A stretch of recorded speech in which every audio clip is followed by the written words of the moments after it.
ನೋಡಿ, ನಾನು ಒಂದು ಮಾತನ್ನು ಹೇಳ್ತಾ ಇದ್ದೀನಿ, ಅವ್ರಿಗೆಲ್ಲ ಸತ್ಯ ಗೊತ್ತಿದೆ. ಇವತ್ತು ನಾಗೇಂದ್ರ ಅವರು ಮಾತಾಡುವಂಥ ಒಂದು ಪ್ರಯತ್ನದಲ್ಲಿ ಅವರು DCM ಅವರು ಆ ರೀತಿ ಹೇಳಿಕೆ ಕೊಟ್ಟಿಲ್ಲ. ಜನಾರ್ದನ್ ರೆಡ್ಡಿ ಅವರು ಸುಳ್ಳು ಹೇಳ್ತಾ ಇದ್ದಾರೆ. ಸುಳ್ಳು ಹೇಳೋದ್ರ ಮೂಲಕ ಪದೇ ಪದೇ ಅದನ್ನು ಸತ್ಯ ಮಾಡಲಿಕ್ಕೆ ಹೋಗ್ತಾ ಇದ್ದಾರೆ ಅಂತಂದರೆ, ಸನ್ಮಾನ್ಯ DK ಶಿವಕುಮಾರ್ ಅವರು ಬೆಂಗಳೂರು ಮೀಡಿಯಾ ಮುಂದೆನೇ ಏನ್ರಿ ಅವ್ರ ಮನೆ ಮುಂದೆ ಬ್ಯಾನರ್ ಕಟ್ಟಬಾರ್ದು ಅಂತಲೂ ಹೇಳಿದರು. ಅದೇ ಸನ್ಮಾನ್ಯ DK ಶಿವಕುಮಾರ್ ಅವರೇ ಇರಾನು ಮತ್ತು ಅಮೆರಿಕದಿಂದ ಸೆಕ್ಯೂರಿಟಿ ತಗೊಂಡು ಬರ್ರಿ ಅಂತ ಹೇಳಿದರು. ಅದೇ DK ಶಿವಕುಮಾರ್ ಅವರೇ ಬಳ್ಳಾರಿಗೆ ಬಂದು ಗುಂಡು ಇಲ್ಲಿ ತಗಲಿದ್ದೇನಾ, ಎದೆಗೆ ತಗಲಿದ್ದೇನಾ, ಹೊಟ್ಟೆಯಲ್ಲಿ ಹೋಗಿದ್ದೇನಾ ಅಂತೇಳಿ ಹೇಳಿದ ವಿಡಿಯೋಗಳೇ ಇದೆ. ಸೊ ಇಲ್ಲಿ ಸುಳ್ಳು ಹೇಳುವಂಥ ಒಂದು ಪರಿಸ್ಥಿತಿನೇ ಇಲ್ಲ. ಅವ್ರು ಹೇಳಿದ್ದನ್ನೇ ನಾನು ಉಲ್ಲೇಖ ಮಾಡಿ ಇವತ್ತು ಸದನದಲ್ಲಿ ಹೇಳಿರುವಂಥದ್ದು. ಹಾಗಾಗಿ ಇವತ್ತು ನಾನು ಅದಕ್ಕೆ ಹೇಳಿದೆ, ನನ್ನ ವಿಡಿಯೋಗಳು ಮಾಧ್ಯಮಗಳೇ ಸಾಕ್ಷಿ.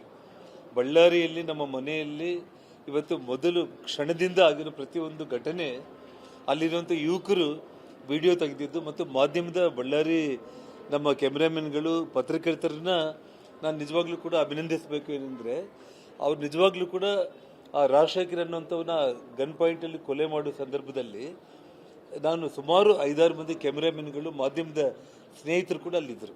ಇಲ್ಲದೆ ಹೋದರೆ ಆ ವಿಡಿಯೋಗಳು ನಮ್ಗೆ ಸಿಗ್ತಾ ಇದ್ದಿಲ್ಲ. ಅದನ್ನೇ ನಾನು ಮತ್ತೆ ಮೀಡಿಯಾಗೆ ನಾನು ಬಿಡುಗಡೆ ಮಾಡಿದ್ದು. ಸೊ ಪ್ರತಿಯೊಂದು ಸಾಕ್ಷಿ ಸಮೇತ ಕ್ಷಣ ಕ್ಷಣಕ್ಕೂ ಮನೆ ಹತ್ರ 7 ಗಂಟೆಯಿಂದ ಫೈರಿಂಗ್ ಆಗಿರೋದ್ರಿಂದ ಹಿಡಿದು ಆ ರಾಜಶೇಖರ್ ಕೊಲೆ ಆಗಿರೋದ್ರಿಂದ ಹಿಡಿದು MLA 5,000 ಜನಗಳ ಜೊತೆ ಬಂದಿರೋದ್ರಿಂದ ಹಿಡಿದು DK ಶಿವಕುಮಾರ್ ಮಾತಾಡಿರೋದು ಎಲ್ಲವೂ ಮಾಧ್ಯಮಗಳ ಮುಂದೆನೇ ಇದೆ. ಅದನ್ನೇ ನಾನು ಕೊಟ್ಟಿರೋದು.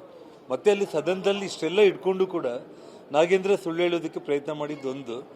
ಮತ್ತು ಸನ್ಮಾನ್ಯ ಶ್ರೀರಾಮುಲು ಅವರು ಮಾತಾಡಿದ್ದೇನು ಅವತ್ತು ಸಾರ್ವಜನಿಕ ಸಭೆಯಲ್ಲಿ, ಇವತ್ತು ನಾರಾ ಭರತ್ ರೆಡ್ಡಿಯನ್ನು, ಆ ಕೊಲೆಗಡುಕನನ್ನು ಬಂಧನ ಮಾಡದೆ ಹೋದ ಪಕ್ಷದಲ್ಲಿ ನಾಳೆ ನಮ್ಮ BJP ಸರ್ಕಾರ ನಮಗೂ ಅಧಿಕಾರ ಬಂದರೆ ಪಾತಾಳದಲ್ಲಿ ಇದ್ದರೂ ಕೂಡ ಹುಡುಕಿ ನಾನು ಇಟ್ಕೊಂಡು ಬರ್ತೀನಿ, ನಾವು ಬಿಡಲ್ಲ ಅವ್ರನ್ನ, ತಪ್ಪು ಮಾಡಿರೋರನ್ನ ಅಂತೇಳಿ ಶ್ರೀರಾಮುಲು ಅವ್ರು ಹೇಳಿದ್ದು. ಅದನ್ನೂ ವಿಡಿಯೋದಲ್ಲಿದೆ. ಅದು ಸಾರ್ವಜನಿಕ ಸಭೆಯಲ್ಲಿ ಶ್ರೀರಾಮುಲು ಅವ್ರು ಹೇಳಿರೋದು.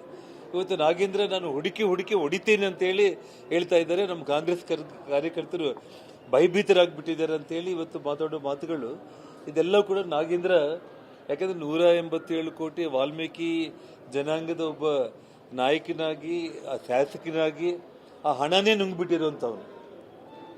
ಹಾಗಾಗಿ ಇವತ್ತು ನಾಗೇಂದ್ರಗೆ ನೈತಿಕತೆನೇ ಇಲ್ಲ ಶ್ರೀರಾಮುಲು ಬಗ್ಗೆ ಮಾತಾಡೋದಕ್ಕೆ.